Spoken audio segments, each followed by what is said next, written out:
আজকের গল্প অতৃপ্তের ঘাঁটি।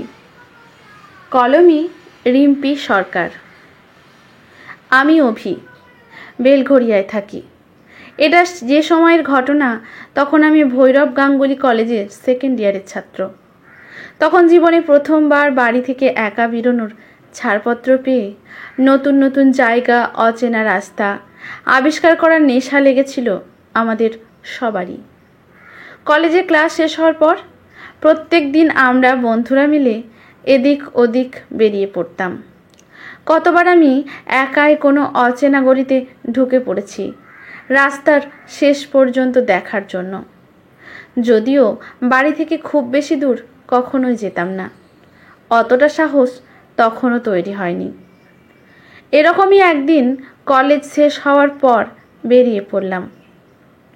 সেদিন খুব ঠান্ডা ছিল বাইরে। একে শীতের দিন, তারপর ঝিরিঝিরি বৃষ্টি। বেশি ছাত্র আসেনি কলেজে। অনার্সের ক্লাস শেষ হতে অনেক দেরি হলো সেদিন। তারপর কলেজ থেকে বেরোতে বেরোতে প্রায় 6টা বেজে গেল। আমরা মোটে 2 জন মিলে বেলঘরিয়া স্টেশনের দিকে এগোলাম। যারা জানেন না তাদের বলে রাখি, বেলঘরিয়া স্টেশন থেকে দমদমের দিকে 4টে মেন লাইন গেছে, আর তার পাশে একটা সাইডিং লাইন চলে গেছে। এই লাইনটা নিম্ন গতির ট্র্যাক। অনেক আগে বেলঘরিয়া টেক্সমাকো থেকে ট্রেনের নতুন বগি তৈরি হয়ে এই সাইডিং লাইন ধরে গিয়ে মেইন লাইনের সাথে যুক্ত হতো। তো আমরা সেই লাইনটা ধরে দুজনে হাঁটতে থাকলাম। ধীরে ধীরে ঘন কালো মেঘের সাথে চারিদিক কালো হয়ে এলো, আর তারপরেই ঝপ করে সন্ধ্যা নেমে এলো। এই লাইনটা বন্ধ হয়ে গেছে বহু বছর আগে, তাই কেউ আর এদিকটায় আসে না তেমন। আমি ও সায়ন গল্প করতে করতে হাঁটছিলাম লাইনের ওপর দিয়ে। লাইনটা একবার ডান দিকে বেঁকে গেল, আমরাও লাইনের সাথে সাথে এগোতে থাকলাম।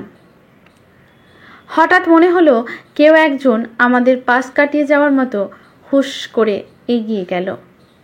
যেহেতু এই রাস্তায় কেউ আসে না, তাই একটু অবাক হয়েও ভাবলাম আমাদের মতোই কেউ হবে।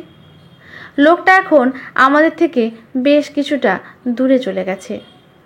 সায়নের সাথে কথা বলতে বলতে আমার নজরটা সামনের ওই লোকটার দিকে পড়ল। লোকটার আপাদ মস্তক চাদরে ঢাকা।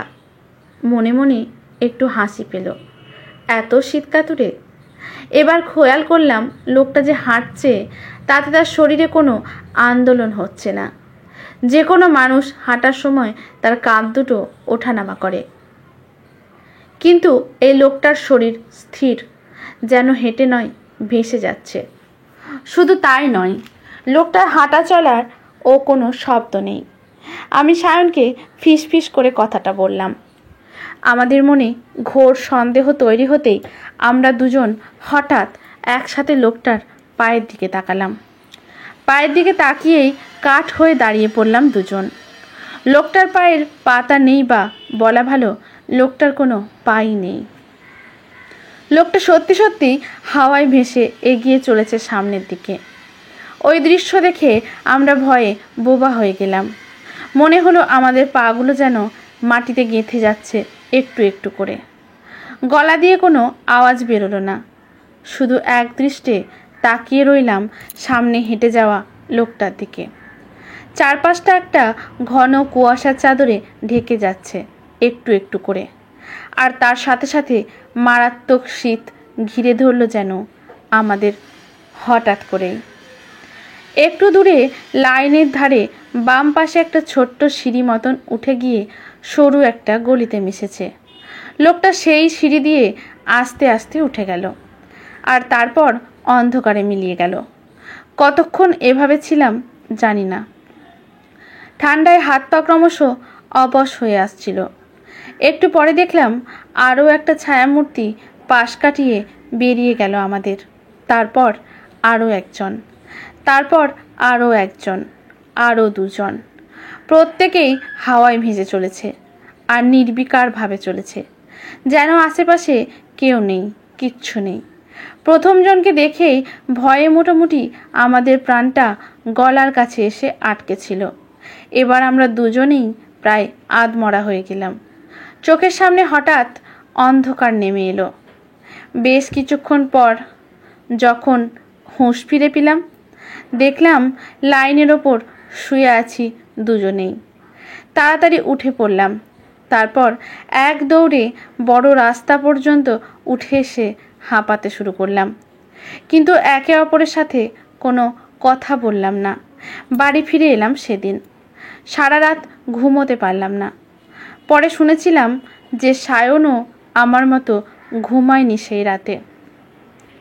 বাড়িতে আমরা কাউকে কিচ্ছু জানাইনি, পাছে বাবার কাছে বকা খেতে হয়। এর অনেক দিন পর একদিন কলেজে বন্ধুরা মিলে গল্প করছিলাম। প্রত্যেকেই কোনো না কোনো ভয়ের গল্প শেয়ার করছিল সবার সাথে। আমি আর সায়ন দুজনেই টুকরো টুকরোভাবে এই ঘটনাটা বললাম। শুনে আমাদের এক বন্ধু অনির্বাণ বলল, সে কি রে, তোরা জানতিস না কিছু ওই রাস্তাটার ব্যাপারে? আমরা দুজনেই বললাম, কই না তো। অনির্বাণ বলল, আমি আমার বাবার কাছে শুনেছিলাম ওই রাস্তাটা খুব অমঙ্গলজনক। আগে লাইনটা যখন চালু ছিল তখন নাকি ওখানে বেশ কয়েকটা খুনের ঘটনা ঘটেছে। দেখছিস তো কেমন অন্ধকার আর নির্জন জায়গাটা। সেই সুযোগেই বহু বছর আগে একদল লোক ওখানে মাদক পাচার চক্রের ঘাঁটি তৈরি করেছিল। এইসব কেসে শত্রু তো প্রচুর থাকে, জানাই কথা। কিছুদিন যেতে না যেতেই দলের মধ্যেই কয়েকজন বিশ্বাসঘাতকতা শুরু করে দিয়েছিল। কিছুদিন পর দলের যে পান্ডা সে ব্যাপারে তো টের পেয়ে যায়, সে ঠিক খুঁজে বার করে আসল দোষীদের।